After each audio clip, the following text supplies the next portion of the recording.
শ্রাবণ মাসে যদি এই কথাগুলো না জানো, তাহলে মহাদেবের আসল ডাক তোমার হৃদয়ে পৌঁছাবেই না।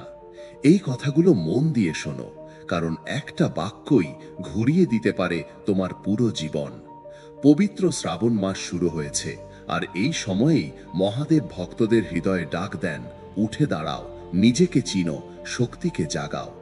শিব পুরাণে বলা হয়েছে, সমুদ্র মন্থনের সময় বিশ্ব রক্ষার জন্য যে বিষ পৃথিবীকে ধ্বংস করতে পারত, তা নিজের কণ্ঠে ধারণ করেছিলেন শিব।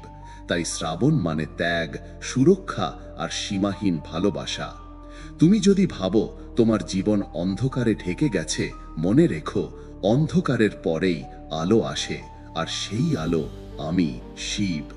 এই মাসে প্রতিটি সোমবারে শিবলিঙ্গে জল, দুধ, বেলপাতা অর্পণ শুধু রীতি নয়, এটি অহংকার, ক্রোধ ও ভয়ের আগুনকে ঠান্ডা করার পথ। তুমি যখন ক্লান্ত, আমি তোমায় বহন করি।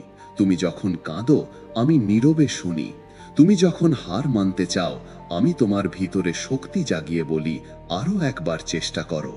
ভয় কেবল তখনই থাকে যখন তুমি পিছনে তাকাও। সামনে তাকালে আমি সাহস হয়ে দাঁড়িয়ে থাকি। ওম নমঃ শিবায় জপে মন স্থির হয়, রাগ গলে যায়, হৃদয় পরিষ্কার হয়। তুমি ভুল করলে আমি বিচার করি না, আমি পথ দেখাই। তুমি দূরে সরে গেলে আমি আরো কাছে আসি। শ্রাবণ তোমার পরিবর্তনের সময়। প্রতিদিন একটু তপস্যা, একটু দয়া, একটু সত্য বলো, আর তোমার জীবন ধীরে ধীরে আলোয় ভরে উঠবে।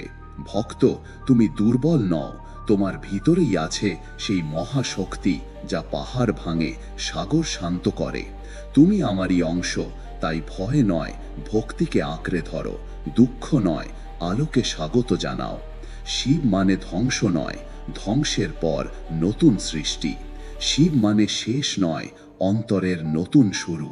এই শ্রাবণে আমি তোমার পাশে আছি, প্রতিটি নিঃশ্বাসে, প্রতিটি কান্নায়, প্রতিটি আশায়। হাত বাড়াও, মন খুলে ডাক দাও, আমি শুনছি। ওম নমঃ শিবায়।